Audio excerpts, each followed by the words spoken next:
Radical equations. As the title suggests, in this section we're going to be dealing with equations that involve radical expressions such as the ones that you see on the screen. For starters, let's recall the following. If you have a function that's defined on R with values in R, so it takes inputs from R and outputs things in R, then by definition, every input has a unique image, right? Every input has a unique output. Mathematically, how do you interpret this? If you give me two numbers in the domain, in this case R, such that they are the same, then their images under the function must also be the same. So f of a and f of b must be the same. So what we're going to do is we're going to specialize the function f. We're going to specialize the function f to be the squaring function. What's the squaring function? It's the function that outputs the square of the input, right? F of something is the square of the thing. So it outputs the square of the input. So how would you read this implication then, the statement? A and B are equal to each other in R implies that the square of A, right? This means square of A now. The square of A is equal to the square of B in R. Okay? So this is the next property. This is the next property, the squaring property of equality. We're going to refer to it as such. So given two numbers A and B in R, then if they are the same, it follows that their squares are also be the same. Okay, are also the same. Very good. Now, does the converse hold? Does the converse hold, which means if you square two numbers and you get the same answer, does it necessarily mean that you were squaring the same number? Certainly the answer is no, and we've explained this before. For example, if you square -1, and if you square 1, they are the same. Both of these are 1, right? However, the bases that this guy and this guy are not the same.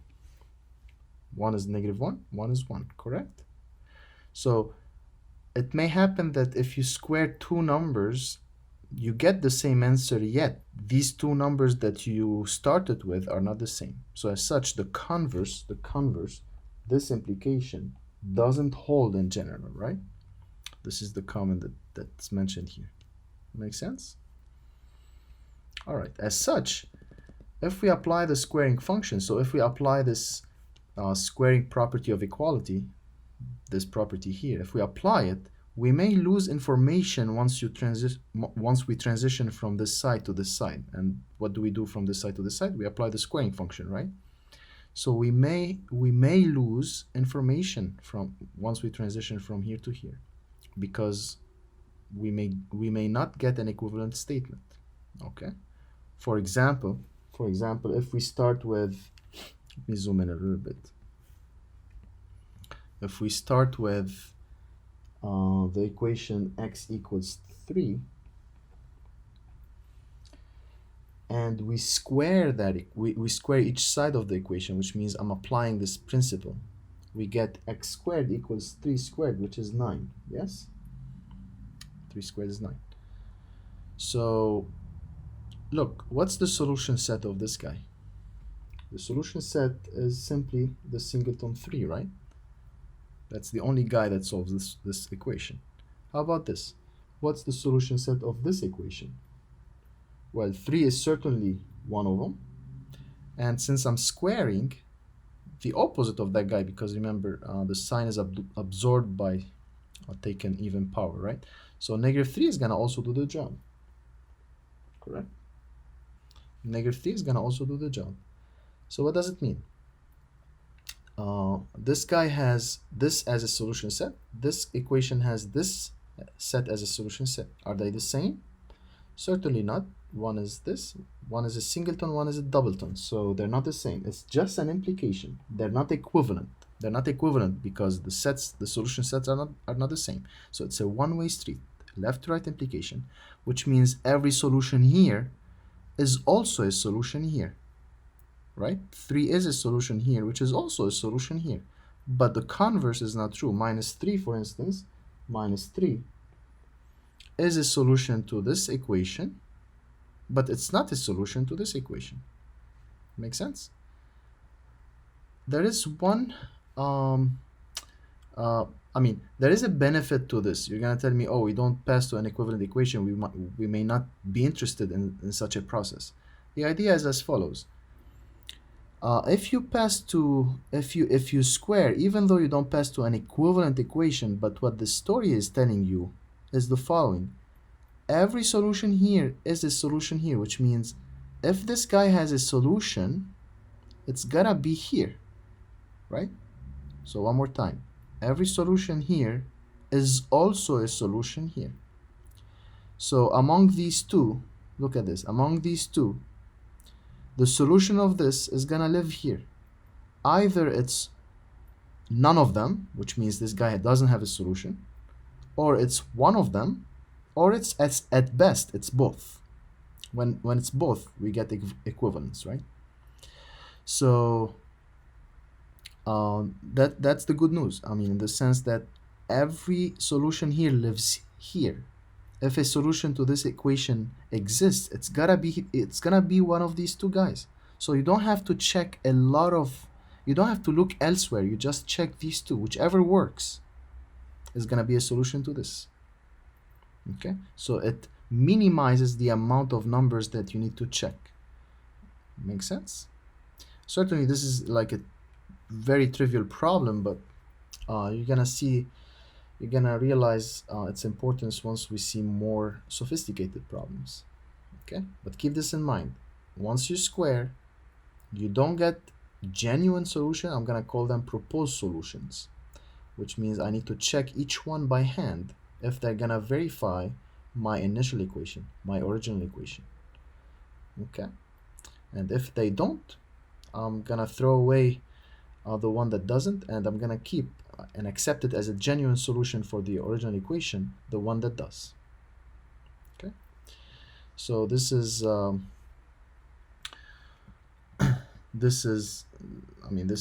kind of like talked about here. Look at this in red. As a consequence, we always check proposed solutions, as we said here. These guys are proposed solutions. We check them by hand in the original equation. Okay, in the original equation. For example, the ones that we just talked about. Okay. A proposed solution that doesn't work is called an extraneous solution. An extraneous solution. And what's that extraneous in this context? It was minus 3. Make sense?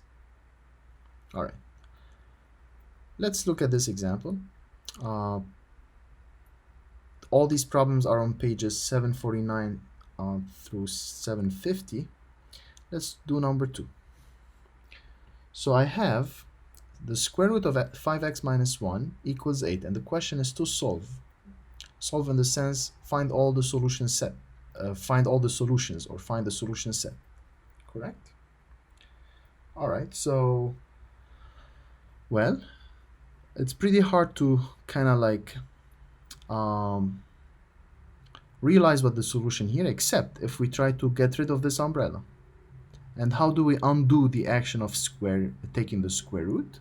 We square it. So we're going to apply this principle. We're going to apply this principle that we just learned, the property over here, the squaring property of equality. I'm going to square both sides, but keep in mind, if you square, you may have lost information. You don't get an equivalent statement. So I'm going to only get an implication. I'm squaring both sides, right? I'm squaring both sides. So I get this, 5x minus 1 equals 8 squared. So I squared both sides. I applied the property just learned above. And I highlighted this via just an implication, right? Not equivalent. Okay. Actually, how about I write this in red just because that's the key idea technically here. Okay. All right. So look now. Look at this new equation. That's easier because the square root and the square undo each other. So this is going to be In this order, they undo each other. Because if it's in the other order, remember, we get the absolute value of 5x minus 1. But in this order, we know that 5x minus 1 is non-negative because of, by assumption, right? I mean, the provision of the question is that this makes sense. And this makes sense if 5x minus 1 is non-negative, right? So the square root and the square undo each other in this order. So as such, we get this is equivalent to the last one, 5x minus 1, right? This guy is 5x minus 1, equals 64. Equals 64, which is equivalent to 5x equals 65, right? If you add 1 to both sides. And 5x equals 65 means x is 65 divided by 5, how much? 13, right? 13. Okay, so what do we infer? We infer the following. We infer the following. This is the initial equation, right? The solutions of this, or the solution of this, you see this implication? Are also a solution of this. Make sense? One more time. The solution of this, if they exist, obviously, are also a solution of this. What does it mean? It means that if this equation has a solution, it's gotta be 13. If 13 doesn't work, if 13 you plug it in doesn't work, this means it doesn't have a solution. Make sense? So this is the importance of that this is the importance of squaring and the meaning of the implication. If this guy has a solution, it's gotta be 13. Because it's gotta live here. It's gonna be the solution of this equation. So if 13 doesn't work, this means that there is no solution to this equation. Okay, so it minimizes the it gives you a small set to check from which or where the solution might live. And if none of them is a solution, it turns out that this equation, this initial equation, is not going to have any solutions. Okay. All right. So we need to check by hand 13, and checking 13 is not painful because it's just one number, right? All right, let's check by hand if 13 works. Let's plug it in. Square root of 5 times 13 minus 1. We want to make sure it's 8 at the end of the day, right? So I would like this to be 64. Is it the case? Yes, 5 times 13 is 65, and 65 minus 1 is 64. And as such, this is 8. So yes, this is certainly a solution. It's a genuine solution. It's not only a proposed one. And hence, now I'm gonna put it in my solution set. The solution set is just the singleton 13. Otherwise, it would have, if 13 didn't work or doesn't work, the solution set would be empty, the empty set. Okay. All right. I hope you start seeing the importance of this process, the squaring property of equality, that thing. The importance of it, it allows you to minimize or to look in a small set for your solutions of the initial equation. Okay. You don't have to check all of the real numbers. It suffices to check the ones that only solve this problem. All right, number 4. Square root of 3x minus 2 minus 5 equals 0. Well,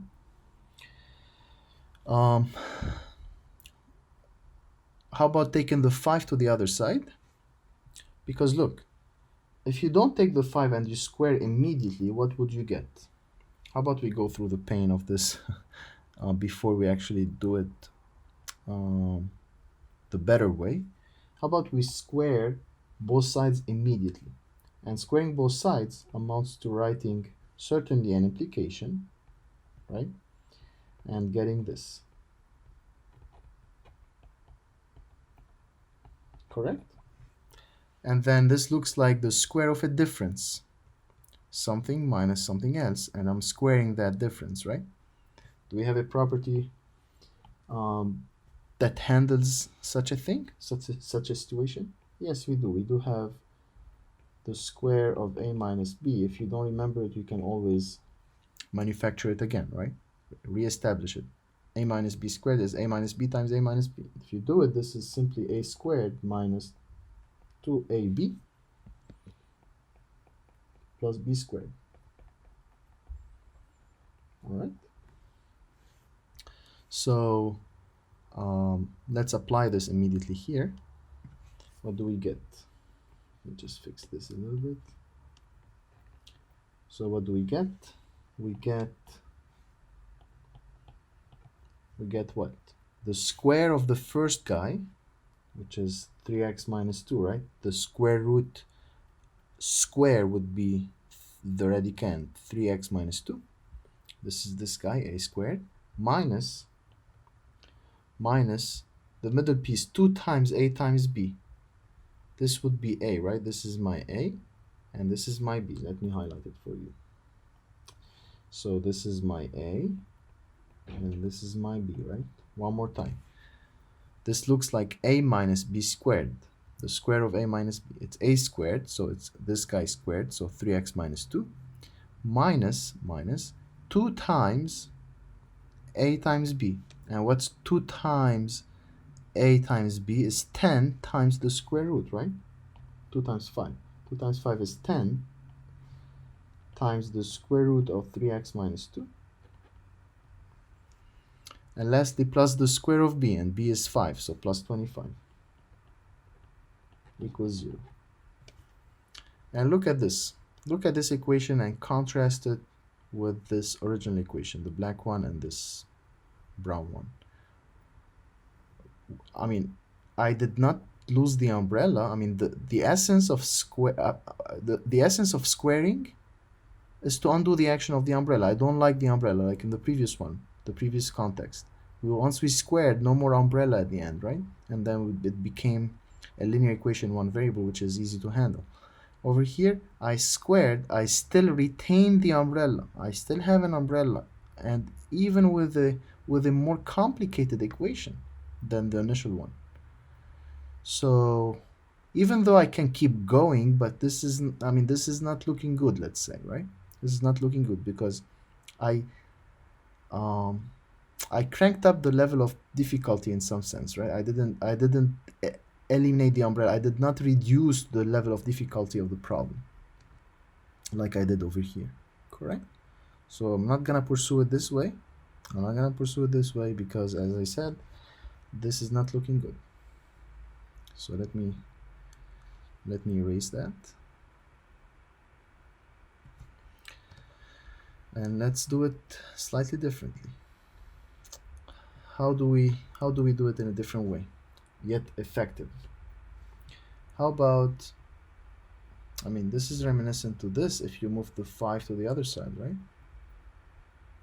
So how about doing that?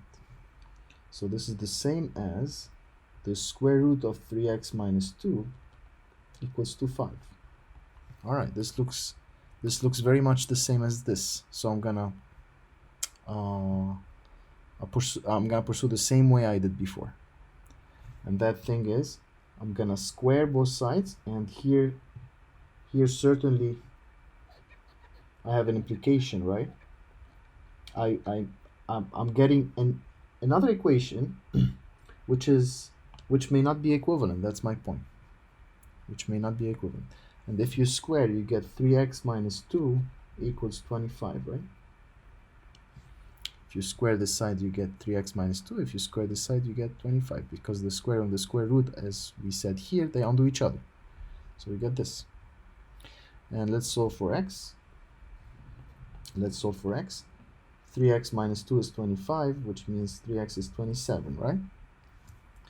And x is 9. 27 over 3 is 9. Correct? Same story as before. Because of this implication, the only thing I can say so far is every solution to this guy is also a solution to this guy. That's it. This is the only thing I can say. And the only solution here is 9, so I can rephrase it as such. If this guy has a solution, it's gotta be 9. right? If this guy has a solution, it has to be 9. If 9 doesn't work, this guy has no solutions. Make sense? Let's check it then. Check. Let's check 9. We're going to plug in 9 in the initial equation. So I'm going to have square root of 3 times 9 minus 2 minus 5. And the question is it 0 at the end of the day? Okay. So this is square root of 27 minus 2. What's 27 minus 2? It's 25 minus 5. This is certainly 0 because the square root of 25 is 5 and 5 minus 5 is 0. So did 9 check that initial equation? Yes, and as such, this guy actually has a 9 as its only solution, because I didn't find anything else. Correct?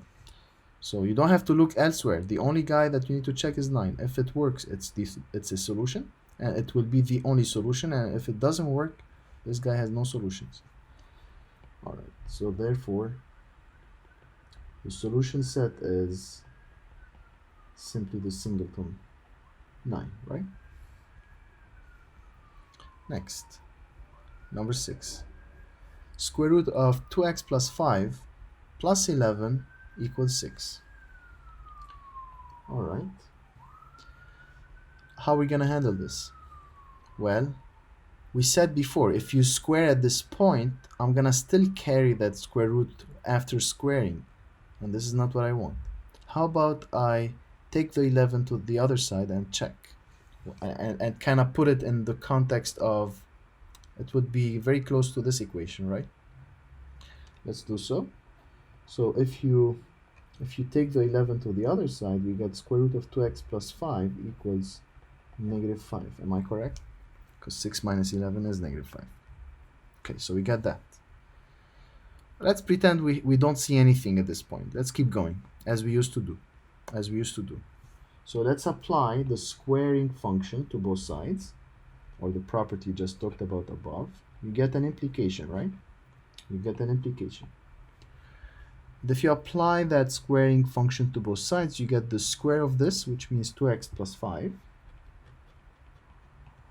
equals the square of negative 5. And what's the square of negative 5? It's negative 5 times itself, so 25.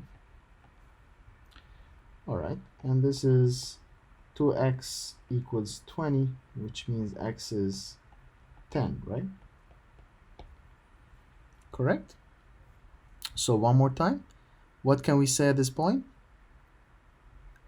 If this guy has a solution, let's say it in stages.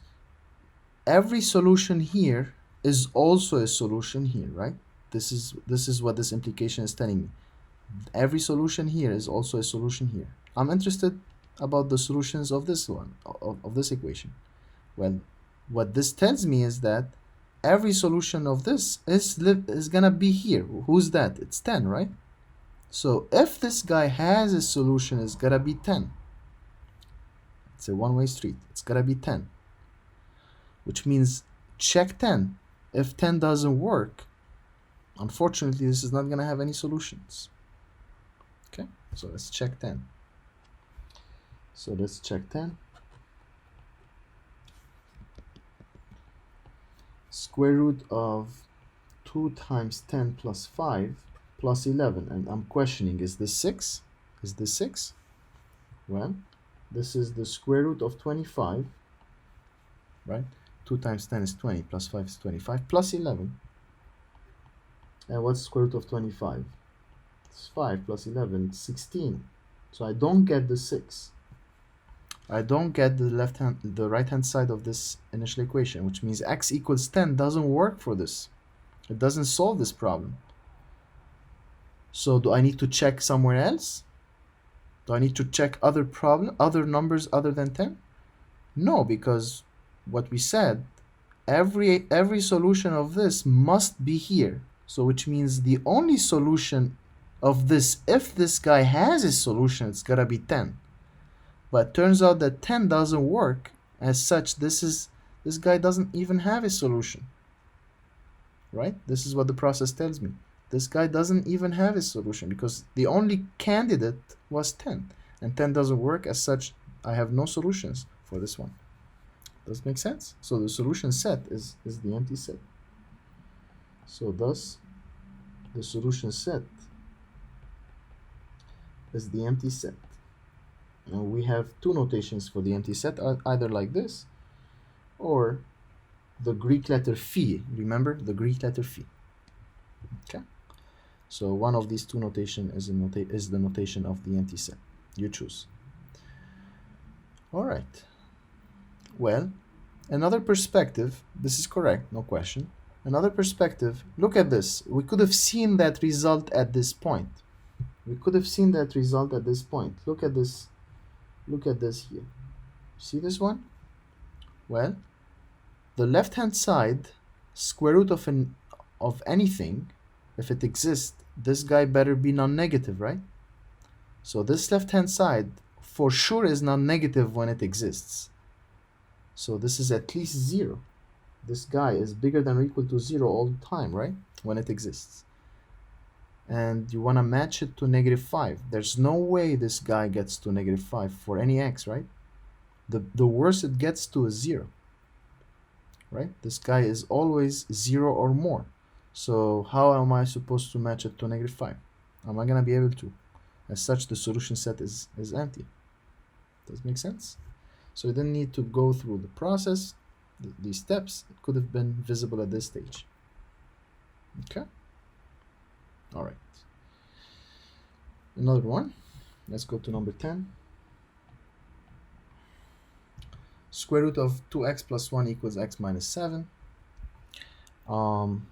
Let's square both sides as we used to. So if you square, you get, again, one-way street. So 2x plus 1 equals the square of x minus 7. Correct? And we just talked about the square of the difference. What's the square of the difference? What's the square of the difference? How about we call it one more time? A minus b squared. What is that? This is a squared minus twice ab plus b squared. Correct? How about we give it a name so we can refer to it in the sequence? How about we refer to it as star? Okay. So what is star for us in this discussion? It's the formula that handles, or the formula that's about the square of a difference. Okay, I certainly need it here, the square of a difference. By the way, if you don't remember it, don't worry about it. You can always reconstruct it. How do you do it? You square a minus b. So a minus b times a minus b, you FOIL it out, you get this. Okay, but it's useful just to kind of gain some minutes or some time to keep going. All right, so 2x plus 1 is equal to the square of the difference. I'm going to apply it. X is a, b is 7. We get x squared minus 2 times 7, which is 14, times a, which is x, plus 49. 49 is this b squared, which is 7 squared. Okay, all right. And then how about we move everybody to this right side? So 2x plus 1 is going to be negative 2x, negative 1 on this side. So I'm going to have x squared minus 2x here, minus 14, minus 14x minus 2x is minus 16x. And plus 49 minus 1 is plus 48, right? Plus 48 equals 0. Correct? I mean, 0 equals that is the same as that one equals 0. So that's exactly what I wrote, correct? Okay. And this is equivalent to what? Let's write it here. This is equivalent to x minus 4 times x minus 12 equals 0. Again, if you cannot see it, don't worry, just apply the quadratic formula that we learned in the previous section. Okay? So x squared minus 16x plus 48 splits as x minus 4 times x minus 12.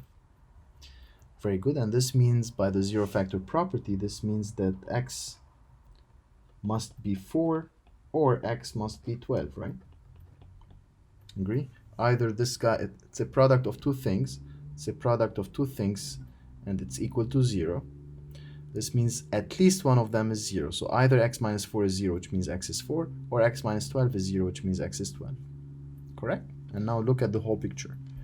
This initial equation, if it has a solution, or if it has solutions, it's gotta be those guys, either one of them or not, or both of them, right? So one more time, every solution here is a solution of this, which means if this guy has a solution, it's gotta be either 4 or 12 or both. Make sense? So we're gonna check each one. Whichever doesn't work, I'm gonna throw it away, call it extraneous solution, and keep the one that works. If none of them works, this means that this guy doesn't have any solutions. All right, so let's check. Let's check 4. Let's say 4 first. So we're gonna check for 4 first. So square root of 2 times 4 plus 1. I'm gonna see what this guy is. This is square root of 9, right?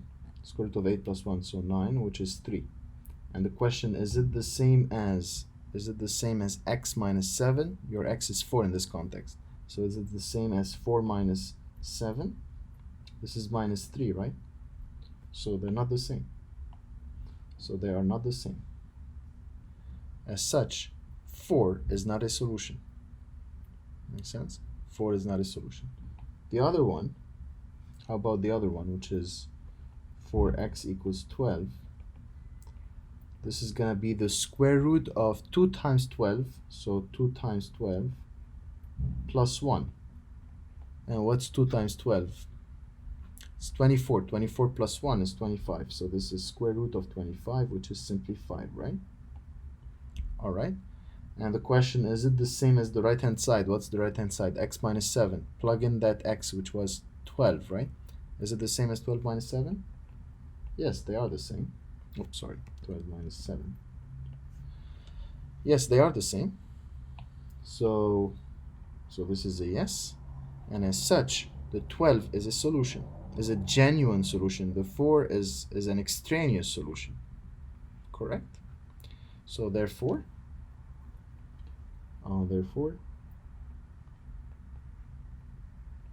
what's the solution set then? It's simply what was it? 12, right? 12. The only guy that worked among these two, the proposed solutions, is 12. As such, 12 is the only solution, because we know that this guy, if it has solution, it's gonna be these guys, one of these guys, or at best both. Okay. All right. Next, 12. X equals square root of 3x plus 7 minus 3, and we wanna solve for x, right? We wanna find the appropriate x. Well, this is not too far from the previous one. This is not too far from the previous one if we take the 3 to the other side. And if we take the 3 to the other side, what do we get? We switch colors. What do we get? We get x plus 3 equals the square root of 3x plus 7. Correct? And then same principle. Let's square both sides. And that the squaring amounts to writing an implication. So x plus 3 squared is equal to the square of 3x, the square root of 3x plus 7, which means the 3x plus 7. Correct? If you square this side, you only get 3x plus 7. All right. So I'm gonna apply this, but with b equals negative b in some sense, right? If you don't see it this way, how about we write it over here? What's a plus b squared? This is a squared plus twice ab plus b squared, correct? That's what I'm going to be needing over here. So we stay with the blue. So this is equivalent to x squared. I'm going to need it for the left side, right? I'm going to need this property for the left side. The square of the sum is x squared plus 6x plus 9. Why? Because x is a, I'm taking x to be a and 3 to be b. And this becomes x squared plus 2 times x times 3. 2 times x times 3 is 6x plus 3 squared, which is 9, equals 3x plus 7, right? And if you bring everybody to one side to turn it into a quadratic equation in standard form, this becomes, how about we bring the 3x to this side? I'm going to chip away 3x from this 6x. I'm going to get plus 3x, correct? And I'm going to chip away the 7 from the 9, so I get 2. So I get x squared plus 3x plus 2 equals 0. What did I do again? I subtracted by 3x plus 7 from both sides. This side turns into 0, and this becomes this guy over here, correct? And this is equivalent to saying that x plus, this is equivalent to, how do you factor this? If you don't see it, you don't have enough intuition into it, please apply the quadratic formula. So apply the quadratic formula for it. Once you do, you should see that this is going to split as x plus 1 times x plus 2, right? Equals 0. Correct? And now you have a product of two things equals 0, and a product of two things equals 0 if and only if at least one of the two is 0. And as such, we get either x is minus 1 or x is negative 2. Agree with me? All right. Same story. What does this process tell us? It tells us the following. This equation, this initial equation, if it has solutions, it's gonna be one of these two, or at best both of these. Correct? So we're gonna check by hand. We're gonna check by hand each one of them, and if one works, I'm gonna accept it as a genuine solution. Let's start with x equals negative 1.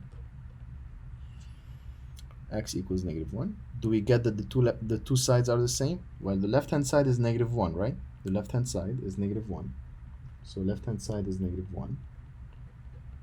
How about the right hand side? RHS for that right hand side.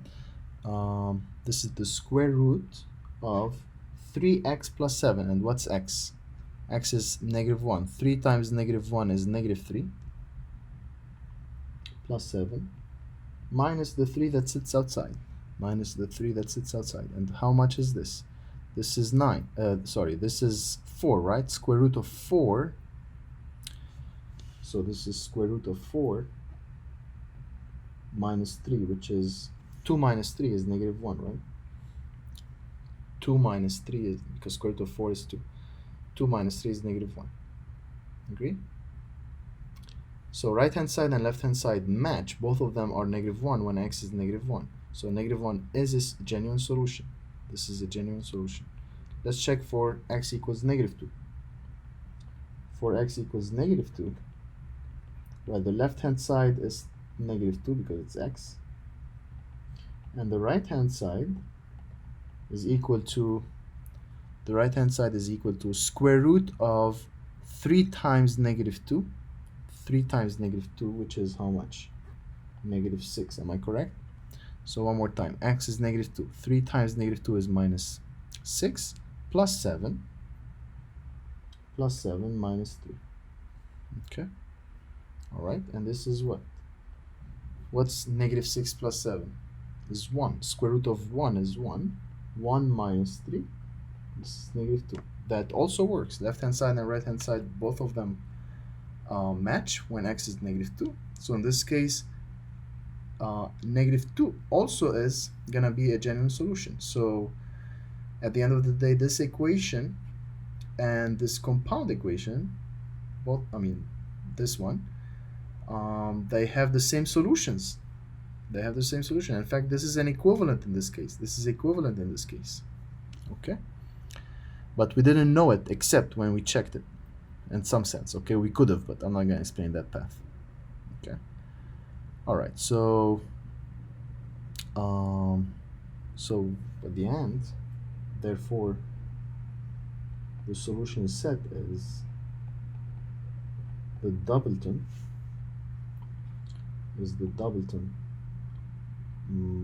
minus 1 and minus 2. Okay. All right, moving on. Number 16.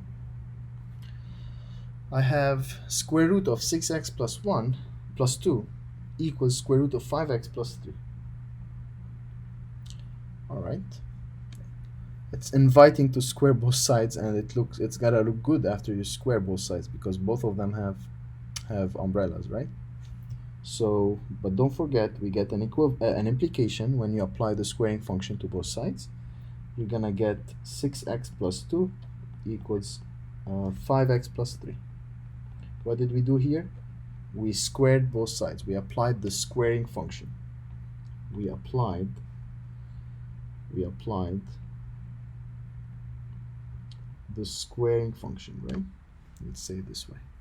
This is what happened from this stage to the next. All right. Now, no more umbrellas. That looks very good. This is linear equation, one variable. Easy to handle, right?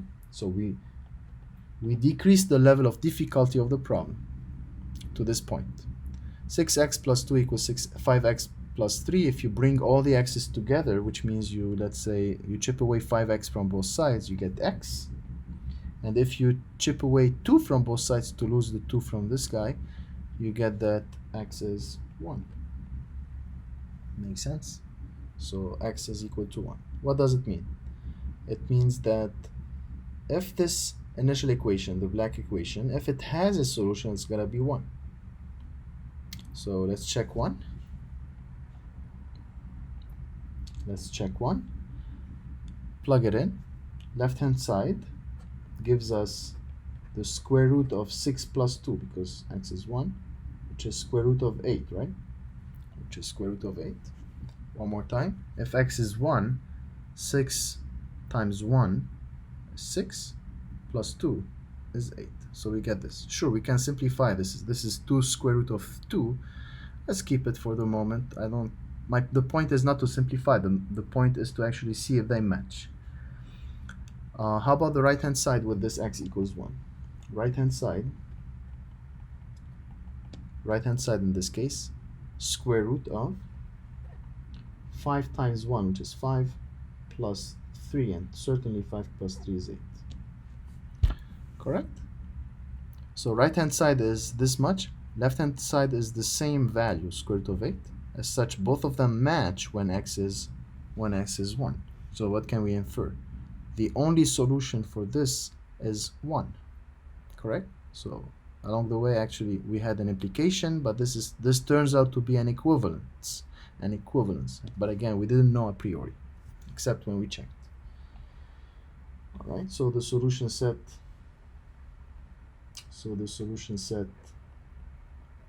is the singleton one. Okay. All right, 24. Square root of x minus 4 plus square root of x plus 4 is equal to 4. Well, how about I encourage you to do it yourself. There's no one way to do this thing. Some of you may think, okay, how about we square it immediately? We square the side, the left side, and we square the right side. We apply the squaring function to both sides. Some of you would like to take one of these two to the other side and square. And some of you would like to take the 4 here and square. Correct? I mean, these are the options I see. Let me tell you, if you take the 4 to this side and square, that would be the most complicated among the different scenarios we considered. Okay, it would be the most complicated one. And I encourage you to explore why. Okay. What I'm gonna do is I'm gonna square immediately. And what I want you to do is to do it in a different way after you do it this way. To take one of these two, let's say, to the other side and square, and see the differences. The differences are not too many, but I mean, just try to explore what happens if you take one of these two to the other side. So if we square both sides at this point, so I'm applying now the squaring function. So I'm applying at this point the squaring function. That's why I'm getting just an implication, right? And as such, what do I get? I get the square of the sum, square root of x minus 4 plus square root of x plus 4. So I'm squaring this sum is equal to 4 squared, right? Which is 16. Agree? I see. So probably a common mistake would be that you cancel the square with the square with the square, and get just those guys. As such, you would have, I mean, if you apply that, you are technically applying this.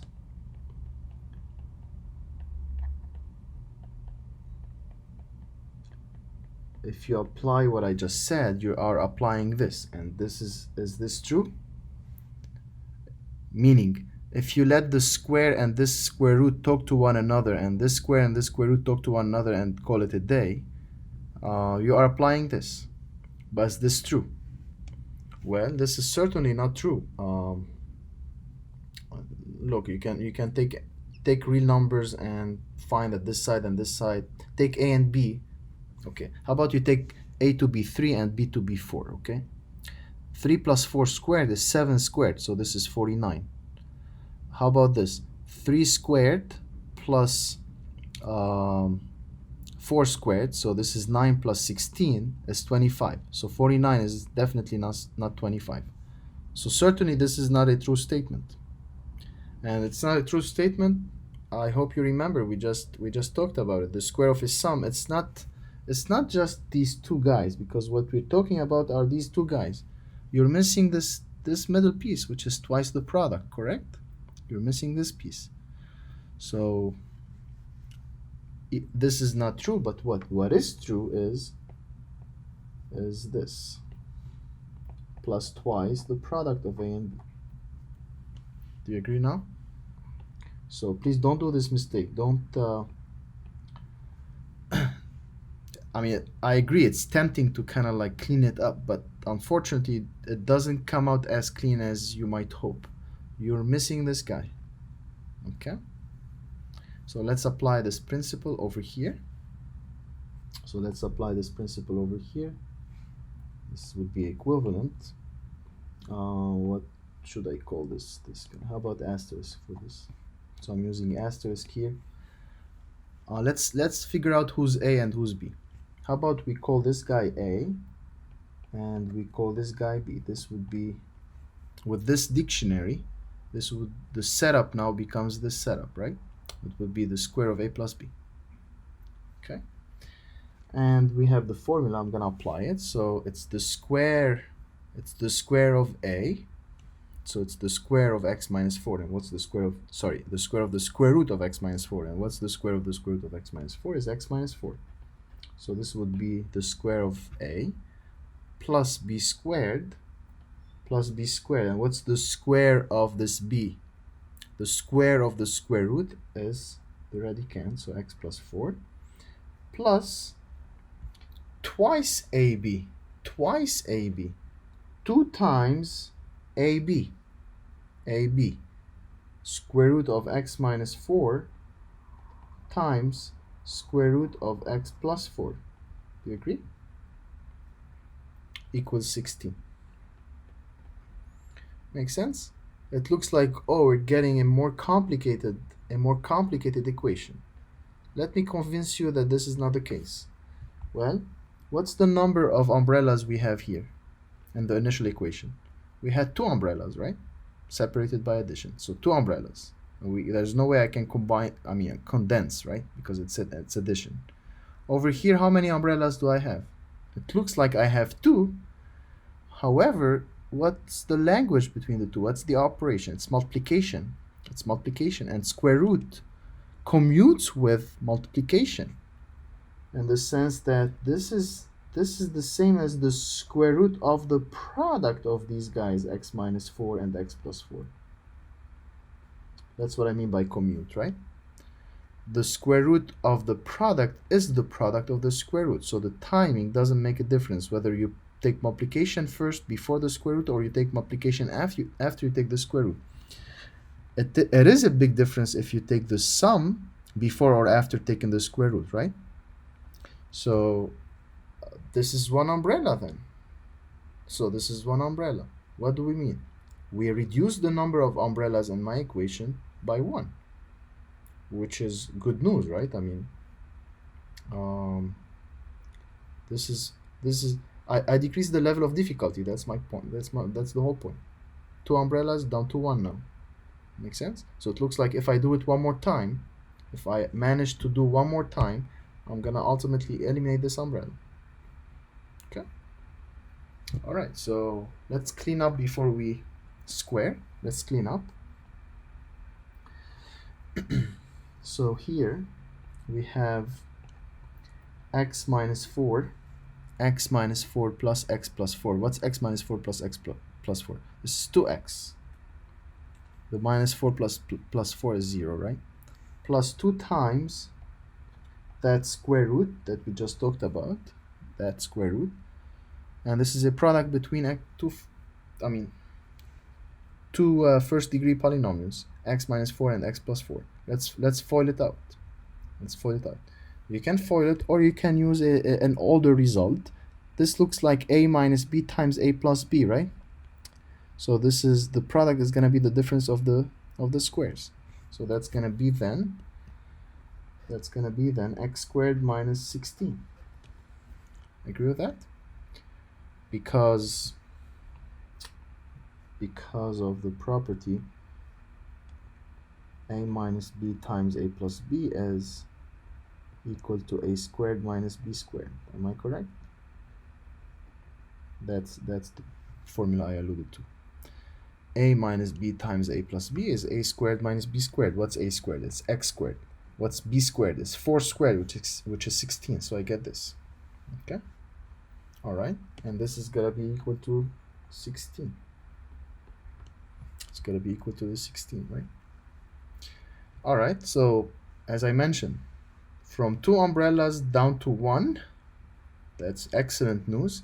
How about bringing everybody to one side that doesn't have to do with the umbrella, so that we set the stage to clean up the umbrella by squaring? Okay. Let's bring the 2x to the other side. So I get the 2 umbrella x squared minus 16 equals 16 minus 2x. Right? I subtract it by 2x, I pick it up here. And then, I can square this point, but I realize that each of these entities is a multiple of 2. How about we divide by 2? If you divide through by 2, if you don't see it, no big deal. You can square at this point, okay?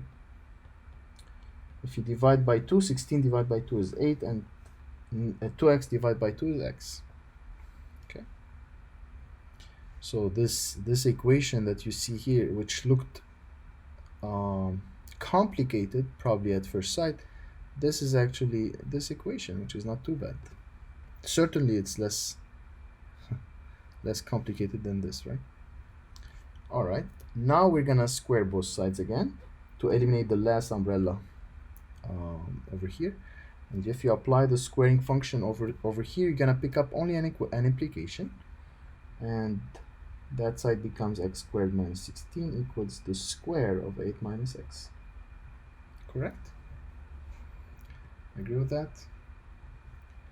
Very good. So now what? This is a second degree polynomial on both sides. So this is going to turn out to be a quadratic equation.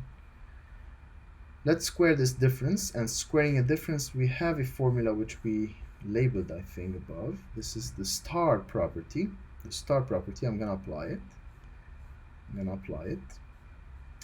So we get, so this is the star property. What do we get? X squared minus 16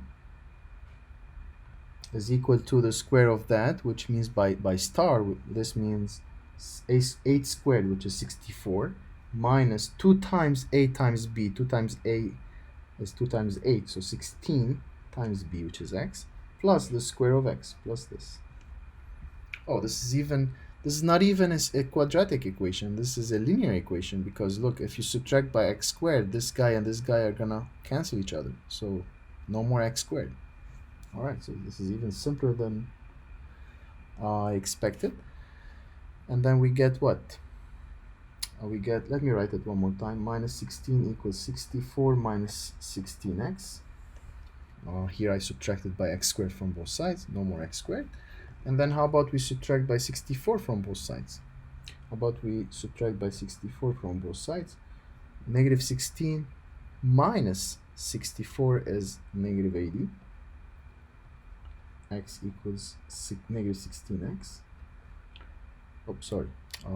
This is negative 80 without the x. It's a pure constant. Negative 80 equals negative 16x. Correct? And that's the same thing as saying that x is equal to negative 80 divided by negative 16, and that thing is 5, right? 5 times 16 is 80. Okay? All right, so what can we say then up to this point with all this analysis that we have? This is the initial equation, and this is the last thing we got to. Certainly we have implications along the way, so we have 1, 2, right? Since we have at least one implication, it means that if this equation has a solution, it's gotta be 5. If 5 doesn't work, this guy has no solutions. Make sense? So let's plug it in and see. So we're gonna check now if 5 turns out to be a solution. Left hand side, I'm gonna have square root of 5 minus 4 plus the square root of 5 plus 4, and I wanna, plus 4. And I wanna check if this is equal to 4, right? I wanna check if this left hand side with this x matches the right hand side with this x, but the right hand side is actually 4, pure constant. So I wanna see if this is a 4. What's square root of 5 minus 4? 5 minus 4 is 1. Square root of 1 is 1, right? Plus 5 plus 4, how much? 9. Square root of 9 is 3, right? All right, so this is 4. So the two sides match when x is 5. So this is a genuine solution. All right, this is a genuine solution. And the process tells us that there is no more other than this solution. So that's the solution. That's the only solution of the equation. So the solution set is just the singleton 5. Okay, hope it's making sense. Next. All right, this 33, it's structure-wise, it's very much like 24, right? It's very much like 24. Okay, you're gonna tell me here I have plus, here I have minus. Okay, what's the difference? The only difference is, instead of, once you square, instead of applying asterisk, you're gonna apply star that mentioned above. It's the square of a difference in this case. If you square immediately, like we did in 24, you're gonna have here to apply instead of asterisk, you're gonna apply star. Okay, but the structure is the same. The same by structure I mean the same treatment, the same reasoning is gonna apply. Okay, and since at the time in 24 I told you to do it in multiple ways, how about we do it in one of those multiple ways? So in the previous one we squared immediately. How about we take one of these two guys to this side and square them? Let's take this guy to this side. Again, there's no reason to take this in favor of that. The only difference is that the only thing is that because this is a minus here, I chose this one, not this one, because it has a minus, even though I could have taken this guy to the other side and multiplied by -1. Okay, so there's no reason to prefer one in favor of the other. Let's take this one to the other side. And what do we get? So we get this equals 1 plus the square root of x minus 2. Correct? All right. And now if we square now at this point, what do we get? If we square, we get certainly an implication. this guy becomes 2x minus 3 if you square it, right? And the other guy is going to be the square of what existed, which is 1 plus the square root of x minus 2. Agree with this? All right. Which is equivalent to saying 2x minus 3 equals to, what do you think here? What's the structure of this? I'm squaring a sum between 1 and the square root guy. All right. So I hope this helps. I hope the structure is very clear to you, that this is the structure of the left-hand side of asterisk. As such, I'm going to use asterisk. I'm going to use asterisk at this point. And if you use asterisk, what do we get? It's the square of a. A is 1, so it's 1 squared, so 1, plus twice a times b, 2 times 1 times the square root, 2 times 1 is 2, times the square root, so x minus 2, square root of x minus 2, plus the square of my b, so the square of my square root of my x minus 2, right? All right.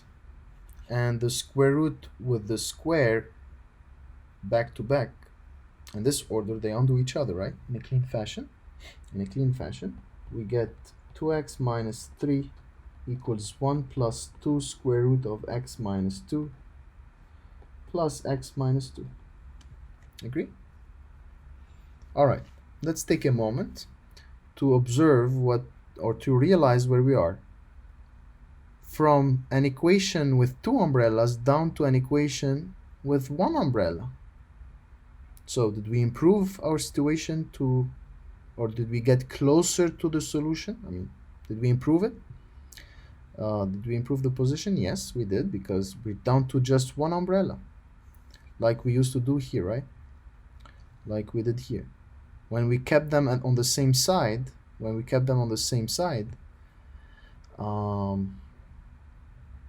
and squared immediately, we were able also to boil it down to just one umbrella at the time, remember?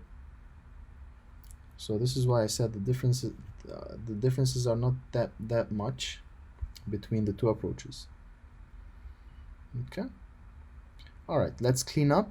Let's bring all the non-umbrella terms to one side, bundle them up, and then square again. And then square again, like we did over here. What is it? Over here at this stage. Correct? All right, so let's bring all the non-umbrella terms to the left side, say. X, I'm gonna eliminate it from this side, so I'm gonna subtract by x, and subtracting by x here amounts to writing x. Correct? 2x minus x is x. The 1 and the minus 2, let's add them to each other first. 1 plus negative 2 is negative 1. Take the negative 1 to the other side, meaning add 1. You get here negative 3 plus 1, so negative 2. Correct? And then here I'm left with 2 times the square root of x minus 2. All right, so this is close to what? This is close to this, right? You see this one? The stage is very close to the stage. Okay. What did we do at this point? Probably closer to that than the other, because the presence of 2. At this point over here, I simplified by 2 because I had multiplication by 2, so I simplified by 2 by dividing by 2. And I told you at the time you can square immediately. Over here, because x is not a multiple of 2, I'm gonna have to square immediately. And if you square immediately, what do you get?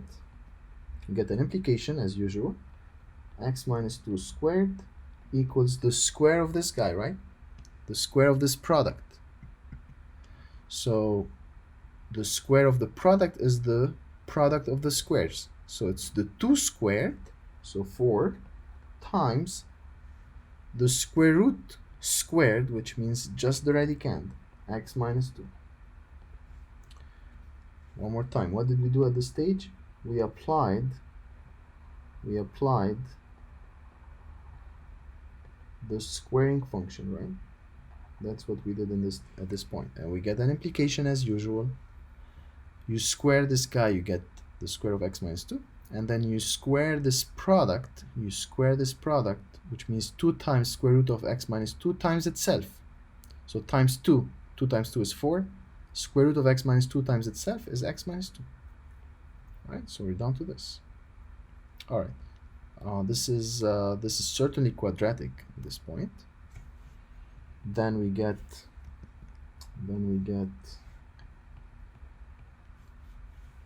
let's square this. Now we're gonna apply not the asterisk, the star property that's labeled above. So x squared minus 4x plus 4.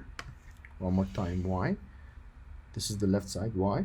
Because this is the square of a difference. The square of a difference is the square of the first minus twice the product of these guys. Minus 2 times 2x is minus 4x, plus the square of this guy, which is plus 4. Okay? All right, this is then equal to 4x minus 8. 4 times x times minus 4 times 2, which is 8. So we get this. Okay, let's bring everybody to one side. So that's x squared minus, how about bringing the 4x to the other side, which means subtracting by 4x. Minus 4x minus 4x is minus 8x. And we're going to add by 8 here. So we got to add by 8 here. So 4 plus 8 is 12, right? Do you agree? Equals to 0. Then this is equivalent to x minus 2 times x minus 6. Again, we can use quadratic formula if you don't have the intuition into it.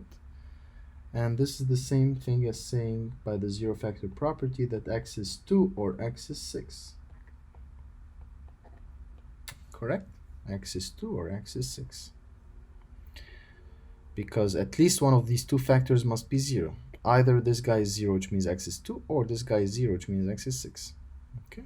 Alright, so we are at a point now you must be familiar with. We finished, right, in some sense. This equation implies this equation, or this compound equation, in the following sense. If this guy has a solution, then it's gotta be either 2 or 6 or both. That's it. Okay? So we're gonna check again by hand each one of them. So let's check. Let's start with 2.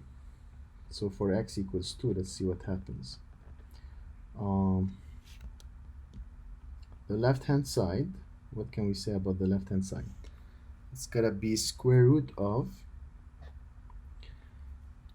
2 times the x. How much I'm taking x to be? 2. 2 times 2, 4, minus the 3, minus the square root of the x I'm taking. How much the x I'm taking? 2. 2 minus 2 is 0.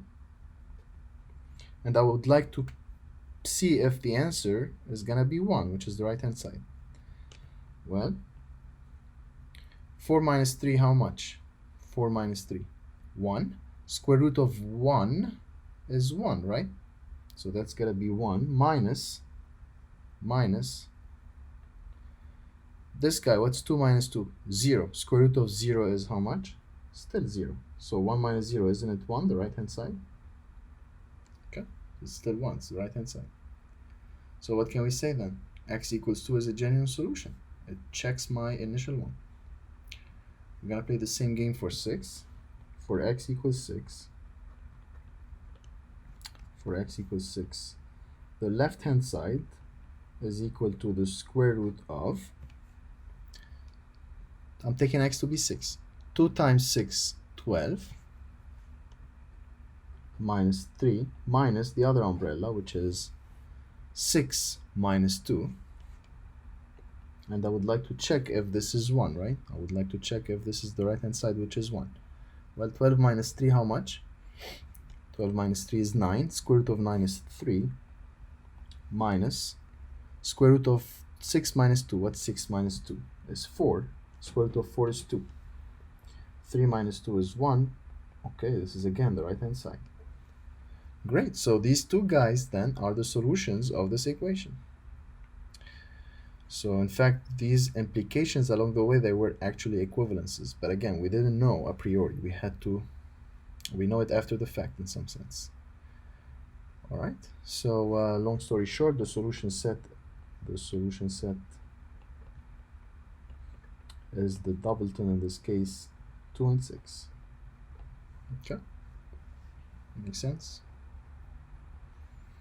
because they both checked. Very good. 50. Find the x-intercept of the graph of f of x equals square root of 2x minus 3 minus this much plus 1 without graphing the function. So we want to find the x-intercept or x-intercepts of this graph, or of the graph of this function. Well, the x-intercepts happen when?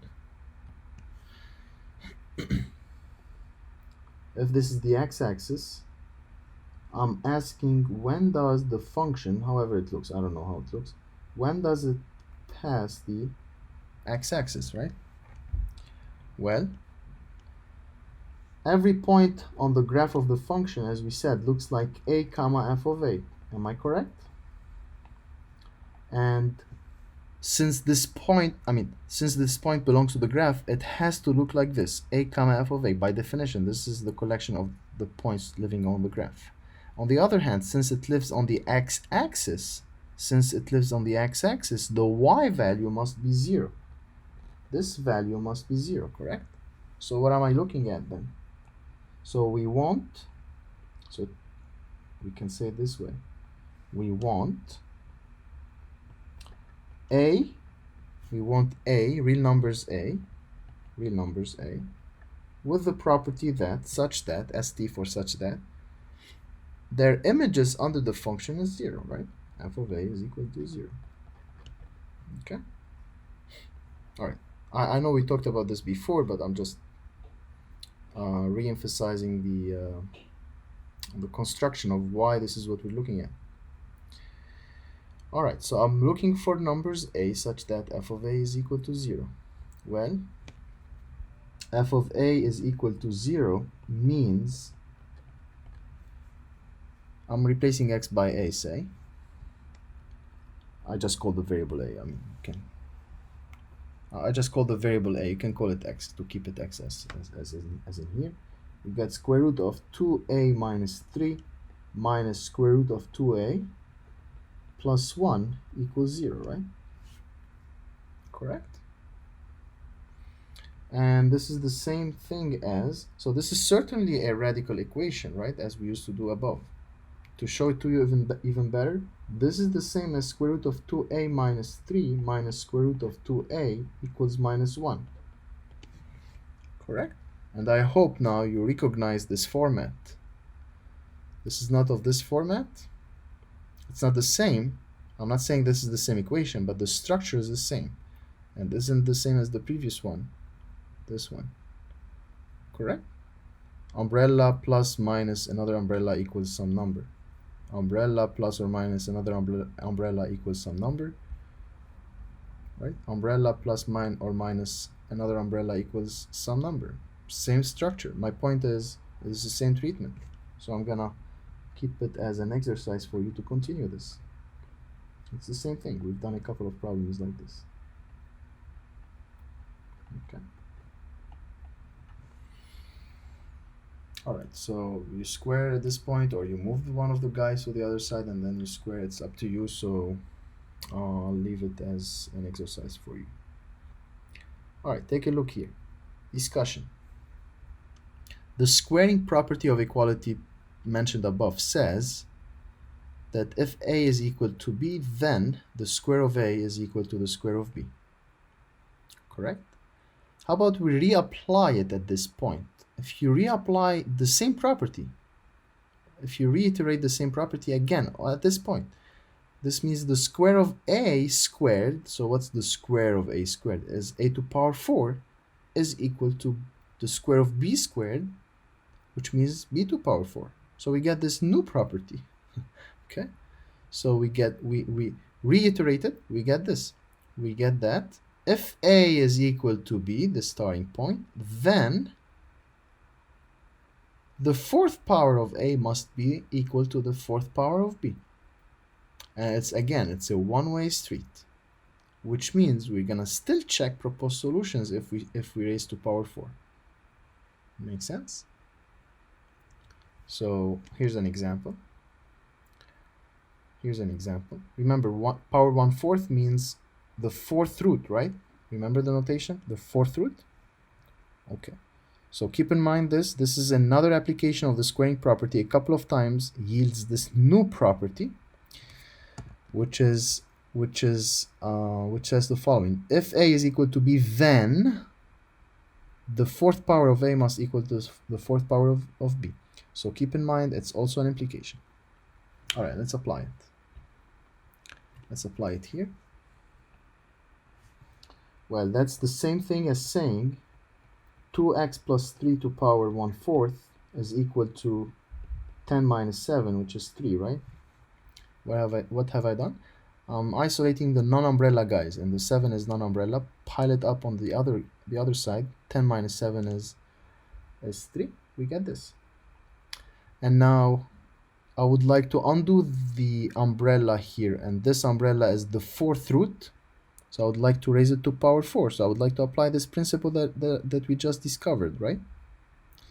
So I'm gonna apply that principle that we just talked about. How about we call it, let's give it a name. How about musical note for a name? Okay, how about this musical note? So let's apply this. What do we get? We are raising this whole guy to power 4. So we get, so I'm raising this to power 4. The 2x plus 3 to power 1/4 to power 4 equals 3 to power 4, right? That's what the musical note is saying. If a is equal to b, then the fourth power of a is equal to the fourth power of b. And a is all this guy and b is all this guy, right? Okay. And now look. What's the fourth power of the fourth root? It undoes it, right? It undoes it. 4 times, in other words, 4 times 1/4 is 1. And as such, no more powers. We only get 2x plus 3.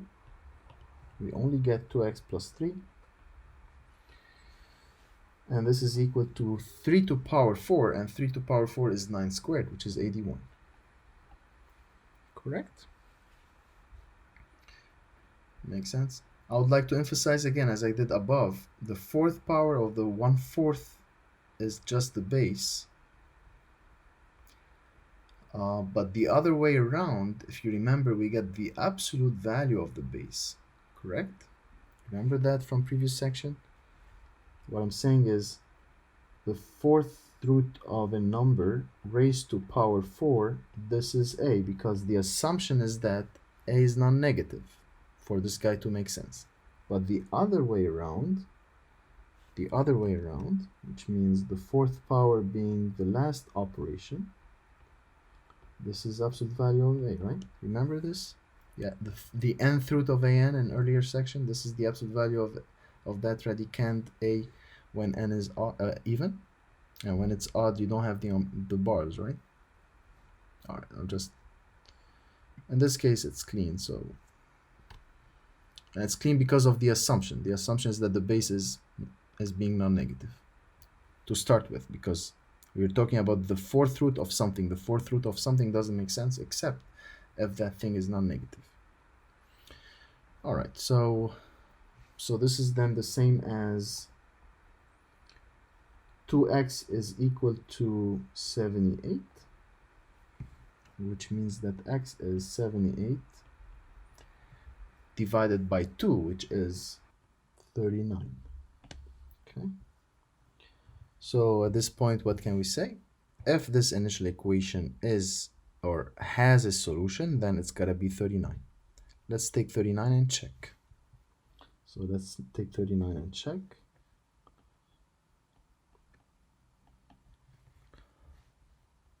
So 2 times 39, which is, we just did this, 78, right?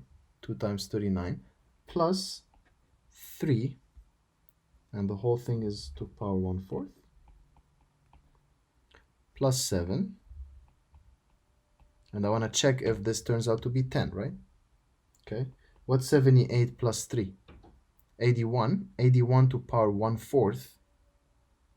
81 to power 1/4 plus 7. And what is that?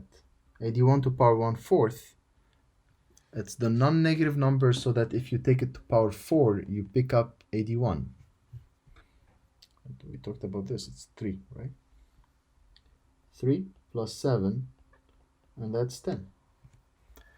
So we got the right-hand side, and as such, this 39 guy is an accepted solution. It's a genuine solution for this initial equation. And that's the only one because of the process, remember? If this guy has a solution, it's gotta be this. All right, so at the end, the solution set is simply just this 39 guy, right? Okay. Lastly, since the cubic function f of x equals x cubed, this is what I'm referring to as the cubic function, is 1-to-1. Remember how the graph looks like? It looks like this. If you don't see it on the video, look, I'm zooming in. That's the function x cubed, right? The point is it's monotonic. It's monotonic, so it's certainly 1-to-1 because it passes the horizontal line test, correct? Since it's 1-to-1, then this property that we talked about on the very first page of this document, and I'm talking about the following: if A equals B, then f of A is equal to f of B. Correct? This implication holds when the correspondence f is a function, and the backward direction, as you know, the backward direction from the inverse function, or the inverse section that we studied, the converse of this, the right to left implication, holds when the function f is 1-to-1, when it's 1-to-1 by definition. Correct? And 1-to-1 functions, the geometric characteristic of those functions is that they pass the horizontal line test. And certainly x cubed passes the horizontal line test. As such, the two arrows are gonna hold for this function x cubed. So if you specialize the function f to be the cubic function, this is gonna be a cubed, this is gonna be b cubed, and this property is gonna have the double arrow. It's gonna have the double arrow. So you're gonna have this. Make sense? So what this means, look at these two lines here. We do not have to check anymore those proposed solutions because they are certainly genuine solutions. So they are certainly genuine solutions because of the equivalence. You don't lose information. You don't even have to check anymore at this point. Whatever you get as proposed solutions, they are actually the genuine one. Okay. The only reason, as we said, we used to check those proposed solutions above when we are squaring or taking power 4 is that because this double equivalence didn't exist. We only had the one way, the left to right. Make sense? All right. So over here, what do we have? We're gonna solve for x in this equation. Okay. So same treatment as above. But here we're confident we're gonna just keep the equivalence going because it's power 1/3 here, and if you undo the power 1/3, you're gonna take it to power 3 as discussed above, and taking power 3 amounts to keeping the equivalence, right? All right, so in order to set the stage for this property to kick in, I'm bringing every non-umbrella guy to the right side, and the only one is 5, so bring it here. You get 8 minus 5, which is 3. And then now I'm going to apply this principle. How about we label it something? How about we call it, I don't know, double musical note maybe? Something like this. So how about now we apply it. Okay. And then we get what? We get, actually let me take it here so I have more room. And then we get the cube of that guy, which is 3x minus 6 to power 1/3 is equal to 3 cube, right? So I apply the double musical note here property. So I have a equals b, I have a equals b, then this is the same, that's the beauty of it, that's the same, it's an equivalent thing. A cube is equal to b cube, so the cube of this is equal to the cube of that. All right, and that's equivalent to the 1/3 to power 3, they undo each other, we get 1. The reason is because 3 times 1/3 is 1, right? And then we get 3x minus 6 is equal to 3 cube, and 3 cube is 27. Okay. All right, this is not bad. So that's equivalent to 3x is equal to 27 plus 6, which is 33, correct? And that's equivalent to x being 11. Make sense? As we said, we don't have to check those proposed solutions. We don't have to check if 11 is going to work. Certainly it's going to work. We don't have to check it because, look, everything is equivalent. All of them are equivalent. Whichever solves one is going to solve all the other. Okay? So I'm going to confidently write, thus the solution set as just this singleton 11. Guaranteed to work. Guaranteed to work because of the equivalences. All right. Okay, so this completes this section.